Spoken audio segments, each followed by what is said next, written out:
Desafortunadamente, los cánceres más frecuentes son los de la mujer. Y en la mujer, el cáncer número 1 de presentación es el cáncer de mama. El número 2, el cáncer cervicuterino. Y el número 3, el cáncer de ovario. Y número 4, el cáncer de endometrio. En el hombre, el cáncer de primera presentación es el cáncer de próstata.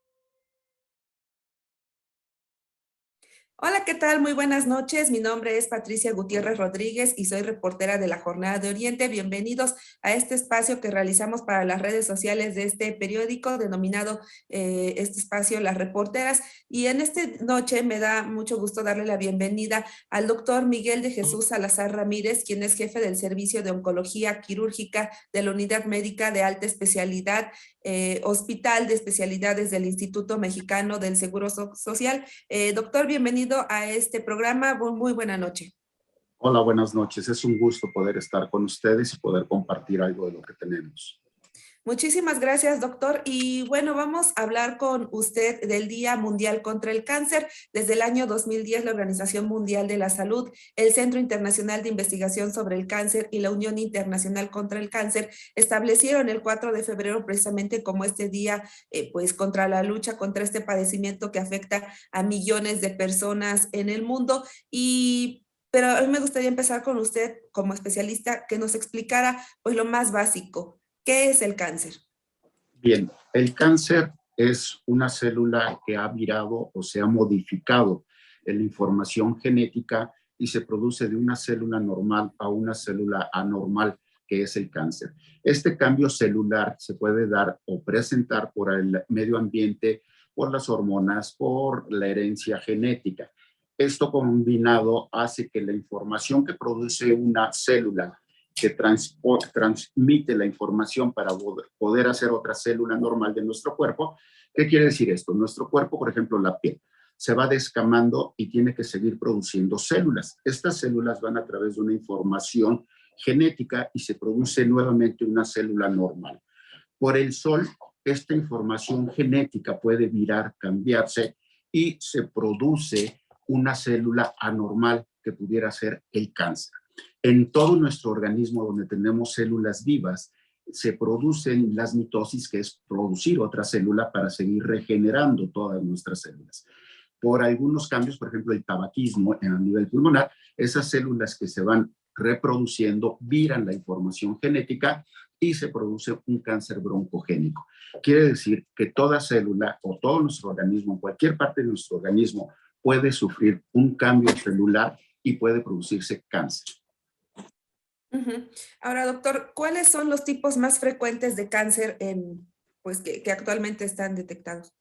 Desafortunadamente, los cánceres más frecuentes son los de la mujer.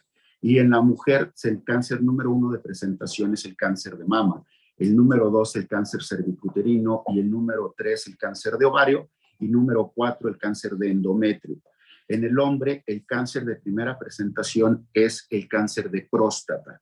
Y el otro cáncer que les da casi igual a los hombres y a las mujeres es el cáncer de piel. Y sobre todo a aquellos que están expuestos más tiempo al sol y que no usan protector solar. Esto desafortunadamente son los cánceres más frecuentes. Ahora, por ejemplo, en la mujer, el cáncer de mama, que puedes dar desde los 20 años hasta los 80 o más años, la forma que tenemos de diagnosticarlo es en etapas tempranas o etapas precoces, y con esto nosotros podemos curar el cáncer de una paciente de mama. Desafortunadamente, cuando nos llegan los tumores de mama avanzados, muy grandes, que ya infiltraron la piel, que tienen metástasis a ganglios, metástasis pulmonares, óseas, desafortunadamente los tratamientos oncológicos surten poco efecto y esa paciente, por lo avanzado de la enfermedad, puede fallecer por el cáncer. Sin en cambio, una mujer encontrándola en estadio 1, que es un tumor pequeño, menor de 2 centímetros, no tiene ganglios, no tiene metástasis, el utilizar un tratamiento oncológico va a tener una curación del 95 al 98%. Entonces va a depender mucho de cuándo diagnosticamos, detectamos el cáncer, podemos hablar de curación o efectivamente de muerte de un paciente. El otro cáncer que la queja a la mujer, que es el cáncer cervicuterino, que los factores de riesgo son el tener relaciones por abajo de los 20 años, tener embarazos por abajo de los 20 años, múltiples parejas y sobre todo la infección del papillomavirus humano a través de un estudio muy barato y sencillo que es un Papa Nicolau y colposcopía.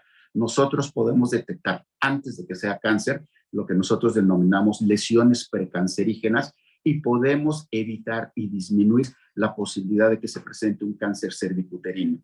Desafortunadamente, la idiosincrasia de nuestras pacientitas no las hace acudir al médico a una revisión tan sencilla y práctica que podemos evitar que tengan un cáncer mayor en las etapas avanzadas. Y el cáncer de próstata en el hombre, que generalmente da después de los 40, 45 años, a través de un ultrasonido y un antígeno prostático específico, que es una muestra de sangre, podemos detectar el cáncer de próstata en etapas tempranas. Entonces va a depender de qué tipos de cánceres tenemos. Tenemos estudios para poderlos detectar en etapas tempranas y dar un tratamiento oncológico que van desde cirugía, quimioterapia, radioterapia, hormonoterapia y podemos hablar de la curación del cáncer.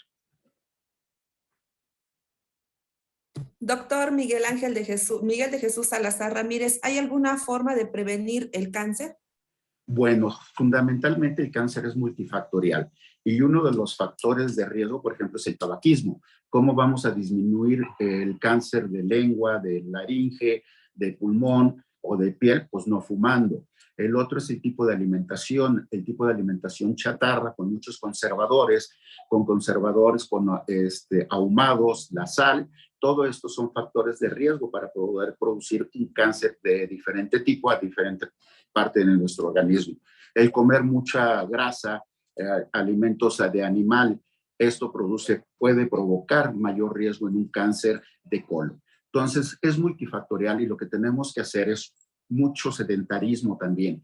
¿Qué es lo que tenemos que hacer? Es hacer ejercicio. Se considera que 150 minutos a la semana de ejercicio nos previene y nos cuida para que nosotros presentemos un cáncer de mama, cáncer de colon o un cáncer de piel.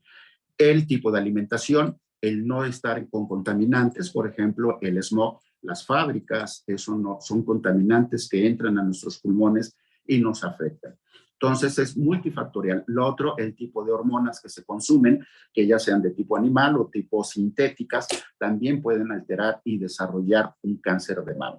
Entonces, el cáncer es multifactorial y lo que tenemos que hacer para disminuir la posibilidad de presentación es cambiar nuestros hábitos higiénico-alimentarios y también sexuales, ¿no? Y hacer ejercicio. Nosotros que no somos médicos, ¿cómo podemos estar como pacientes atentos o pendientes de que no se nos esté desarrollando esta enfermedad? ¿Qué signos debemos identificar en nuestro cuerpo que nos está diciendo, chécate porque esto puede ser cáncer? Mira, desafortunadamente el cáncer no produce síntomas ni dolor. Y entonces en la mujer sabemos cuáles son los cánceres más frecuentes. Ustedes como mujercita tienen que acudir con el médico o revisarse en su casa una vez al mes la glándula mamaria. Y al revisarse la glándula mamaria vas a conocer tu glándula mamaria y si empiezas a tener un tumorcito, vas a tener que ir a acudir con el especialista en oncología o ginecólogo. El otro que sabemos que es el segundo de presentación en la mujer es que a partir del primer año de actividad sexual tienen que acudir a realizarse un Papa Nicolau y colposcopía y con esto y un ultrasonido pélvico. Con esto podemos detectar los cánceres más frecuentes en la mujer en etapas tempranas y en el hombre el antígeno prostático con un ultrasonido que es el cáncer más frecuente. Entonces la posibilidad de que ustedes detecten en etapas tempranas es acudiendo a revisiones, ya que no da sintomatología el cáncer. Bueno, doctor, y le preguntaría, en el caso de cáncer de colon u otros que pues no dan tantos signos, ¿cómo podemos estar atentos? Sí, desafortunadamente los cánceres que pueden ser hereditarios son el cáncer de mama, cáncer de ovario y cáncer de colon. Si un familiar directo ha presentado uno de estos tipos, tenemos que tener más acuciosidad en la revisión de un paciente. Y esto como los factores de riesgo. Si es un paciente obeso, sedentario, que fuma y el papá tuvo un CA de colon, nosotros tendríamos que hacerle una detección temprana realizando una colonoscopía para descartar que no tenga pólipos y o un cáncer. Entonces, dependiendo del tipo de cáncer y los factores de riesgo, nosotros tenemos estudios dirigidos para poder detectar en etapas tempranas un cáncer. Como no da síntomas y el paciente no acude a revisión médica, los tumores tienen tiempo de crecer y cuando desafortunadamente los diagnosticamos, son etapas avanzadas y es poco lo que se puede hacer con un tratamiento oncológico. Entonces, aquí lo importante es no esperen a síntomas, acudan a revisión con su médico desde primer nivel, que son los médicos generales, las mujercitas con los ginecobstetras, y con eso vamos a disminuir la posibilidad de que mueran por cáncer, ya que podemos detectarlo tempranamente y podemos tener curación de ese cáncer. ¿Cada cuánto es recomendable acudir a revisión médica? Para las mujercitas, para mama, ellas se deben de revisar cada mes y acudir cada 6 o cada 12 meses a una revisión por el médico con Papa Nicolau, colposcopía y la revisión de la glándula mamaria. Y en el hombre es anual para lo de CA de próstata. Ahora bien, cuando a alguien ya le detectan cáncer, ¿cuáles son los pasos a seguir? ¿A qué especialista debemos acudir? ¿Con quién hay que ir? ¿Cómo nos debemos también incluso preparar? No sé si en el IMSS también haya pues algún acompañamiento psicológico pues para enfrentar una enfermedad como estas. Así es. El diagnóstico fundamentalmente es multidisciplinario, dependiendo del tipo y la localización del cáncer. Pero, por ejemplo, una pacientita de 40 años que detecta un tumor de mama tiene que acudir con su médico familiar, con su médico ginecológico y en el IMSS el envío es inmediato. La norma oficial nos dice que en un lapso de 21 días debemos de tener el diagnóstico para cáncer de mama. Entonces, una pacientita mujer, 40 años, que detecta un tumor de mama, automáticamente acude con su médico familiar y ella hace el envío a oncología al módulo de tumores de mama. Llega con nosotros, la revisamos y si palpamos el tumor en ese mismo momento, tomamos una biopsia con aguja automática y solicitamos estudios. El reporte de patología está en 8 a 10 días, en donde nos dice, es efectivamente cáncer. Nosotros estadificamos el cáncer y dependiendo del estadio del cáncer damos el tratamiento. Existen 4 tipos o estadios del cáncer. El 1 es un tumor pequeño, 2 y 3 son medianamente pequeños o grandes y el 4 es ya metástasis del cáncer. Mujer de 40 años que detectó un tumor que llega con nosotros, lo diagnosticamos y le tapificamos. Le ponemos TNM, T que es tumor, N que son ganglios y M metástasis. Tiene un T2, N0, M0. Es en un estadio temprano de la paciente, ya tenemos la biopsia, tenemos mastografía y tenemos estudios de extensión que son negativos. Le podemos hacer una cirugía conservadora. ¿Qué quiere decir? No le quitamos el seno, hacemos una cuadrantectomía con biopsia de ganglios centinela para ver si no están afectados los ganglios y la paciente preserva su glándula mamaria y no ponemos en riesgo su vida. Dependiendo del reporte de patología de tamaño tumoral, si tiene o no infiltrados los ganglios, va a recibir quimioterapia y la quimioterapia son 8 ciclos posterior a la cirugía. Y como se hizo una cirugía conservadora, tenemos que esterilizar el restante de la glándula mamaria y le damos radioterapia. Patología también nos hace un estudio de inmunohistoquímica que de tener receptores hormonales podemos dar positivos, podemos dar una pastillita diaria durante 5 años, que es una protección para la mujer para que no regrese ese cáncer y podamos hablar de curación. Estamos hablando que dependiendo de cuándo diagnostiquemos, que es rápido el envío en cáncer de mama, que no da sintomatología el cáncer y entonces lo único que tenemos que hacer es acudir a su médico a las revisiones más frecuentes que tenemos. Y bueno, en ese contexto, doctor Miguel de Jesús Salazar Ramírez, jefe del Servicio de Oncología Quirúrgica de la Unidad Médica de alta especialidad, Hospital de Especialidades del IMSS, ¿cuáles son los tratamientos disponibles? Ya nos hablaba un poquito de las radioterapias, quimioterapias, pero si nos puede explicar en qué consisten estos y cuáles son los que se están ya desarrollando pues, para combatir esta enfermedad. Mira, afortunadamente en el IMSS a nivel nacional, que ya tenemos muchos módulos de oncología, tenemos los mismos medicamentos que en el MD Anderson de Estados Unidos, de Europa, y en México el IMSS los tiene.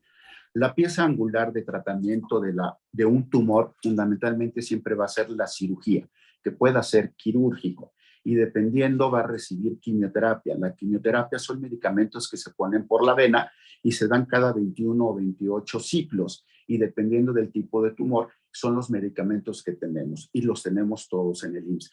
Y el otro se da con radioterapia, que es un acelerador lineal que nos da como si te tomaran una placa de tórax, pero se da la exposición a 40, 80 segundos y se da específicamente en la región del tumor. Y se dan entre 5,000 a 7,000 centígrados. Y tenemos también terapia blanca, que son medicamentos específicos para tratar algún tumor específico, como las metástasis renales, por decir algo. Entonces, tenemos tratamientos de vanguardia en el IMSS, que son los que tenemos y están al alcance de nosotros para nuestros pacientitos. Y también cuando un paciente llega a enfermar de cáncer, muchas veces pues en la misma desesperación de la familia recomiendan que tómate el té de zorrillo, la carne de sopilote, no sé, tantas remedios caseros, digámoslo. ¿Qué tan sano es seguir esto y si en algún momento puede ser contraproducente para el tratamiento que se está llevando por parte del IMSS en este caso? Mira, desafortunadamente todo lo que dicen que sirve para el cáncer no se ha demostrado científicamente que sirvan. Las empresas farmacéuticas hacen mucha investigación. Si a ti te dicen es que la hoja de laurel sirve para el cáncer de mama, estudian la hoja de laurel para ver si efectivamente tiene propiedades para curación del cáncer. Y si la tiene, te la vuelven en medicamento. Entonces, todas esas cosas que nos dice la abuelita Cholita, la vecina, no sirven para tratar y curar el cáncer. Lo que sirve son todo lo que ha pasado por estudios ya bien establecidos de medicamentos para poder tratar el tratamiento del cáncer. En lo único que te podrían ayudar es psicológicamente. El paciente puede sentirse bien y feliz de que toma algo, pero generalmente no sirven para curar el cáncer y solamente es anecdótico. Deben de utilizar un tratamiento oncológico científicamente ya corroborado. Lo que le preguntaba, si ingerir estas cosas pueden en algún Sí, momento ser contraproducentes. sí, por ejemplo, la uña de gato, el cartílago de tiburón, el veneno de escorpión, la víbora, sí, en lugar de favorecer y mejorar a nuestros pacientes, entorpecen el estado inmunológico de las pacientes. Entonces, mientras que sean tecitos de hierbas, no tenemos problema, pero ya cosas como veneno de escorpión, víbora, la uña de gato, sí alteran el estado inmunológico de nuestra paciente y en lugar de favorecernos para nuestros tratamientos, lo entorpece. Y bueno, también quisiera preguntarle, ya una vez que un paciente venció esta enfermedad, ¿durante cuánto tiempo se le da seguimiento? ¿Cuál es el nuevo estilo de vida? ¿Cuánto tiempo viven? Digo, sé que no hay una estadística como tal o una cifra definida, Mira, pero bueno, ¿cuál es la expectativa? paciente que se le diagnostica cáncer y ya que se recibe todos los tratamientos, el primer año, que puede tener mayor posibilidades de recidiva, se cita cada 2 meses. El segundo año se cita cada 3 meses y a partir del tercer año se cita cada 6 meses por un lapso de 5 años en la unidad de oncología. Y después se hace un resumen, se da de alta de oncología y se le dan recomendaciones al médico familiar de qué estudios de extensión deben de seguirle haciendo al paciente, y en el momento que detecten una recurrencia o una recaída o una metástasis, automáticamente nos lo tienen que referir nuevamente a oncología. Para fines prácticos, para no saturarnos, oncología los regresa a unidad médico-familiar. No se da de alta nunca un paciente oncológico, simplemente lo cambiamos de lugar porque en la unidad médico-familiar, por ejemplo, un cáncer de mama, le pueden hacer la mastografía, la tele de tórax y el ultrasonido hepático, que son los estudios de extensión que nosotros pedimos para ver que no haya metástasis ni localización. ¿Y cuánto tiempo se le hace? 10, 15 años. Todo el tiempo que la paciente viva, le seguiremos haciendo estudios de extensión para ver que no regrese el cáncer. En su experiencia, ¿en cuántos casos regresa el cáncer? Digo así de manera muy general. En general, podría decir, el cáncer de estadio 4 es paciente que no tiene una sobrevida mayor de 5 años. Pacientes en estadio 2, 3, un 25 al 30% tienen recurrencia del cáncer. Y en estadio 1, que es el más precoz, tienen una recurrencia del 5%. Entonces, dependiendo del estadio que nosotros clasificamos, sabemos el riesgo potencial que puede regresar el cáncer. Y bueno, también hace rato quedó un poco en el aire mi pregunta de si se les brinda algún acompañamiento psicológico a estas personas o a los familiares, porque también es un golpe muy duro para quienes rodean a los pacientes. Sí, tenemos tanatología y tenemos clínica del dolor y cuidados paliativos, que a los pacientes se envía psicología o psiquiatría para que tengan una evaluación y un manejo por este tipo de enfermedad, independientemente si es hombre o mujer o en la localización del tumor. Muy bien, doctor, pues nos acercamos ya a la recta final de esta entrevista. No sé si usted quisiera dar algún mensaje pues a todo el auditorio a propósito de esta fecha del 4 de febrero, Día Mundial de Lucha contra el Cáncer.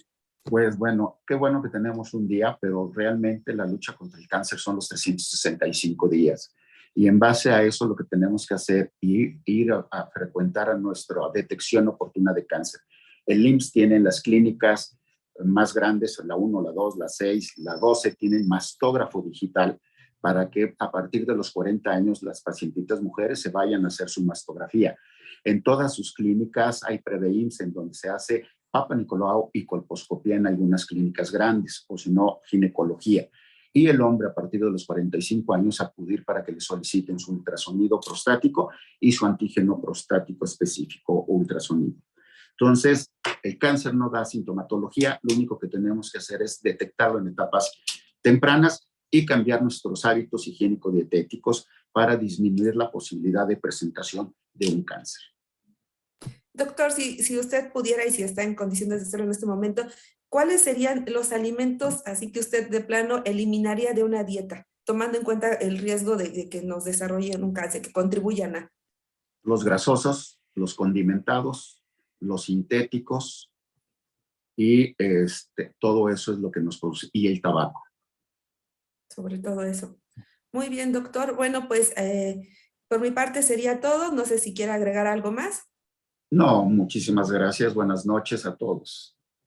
Muchas gracias, doctor Miguel de Jesús Salazar Ramírez, jefe del Servicio de Oncología Quirúrgica de la Unidad Médica de Alta Especialidad, Hospital de Especialidades del IMSS. Gracias por esta orientación y también gracias al auditorio que nos estuvo acompañando esta noche. Que tengan un muy buen descanso y por favor, pues todos a tomar en cuenta estas recomendaciones que pues literalmente son de vida o de muerte. Que tengan todos un buen descanso. Hasta la próxima.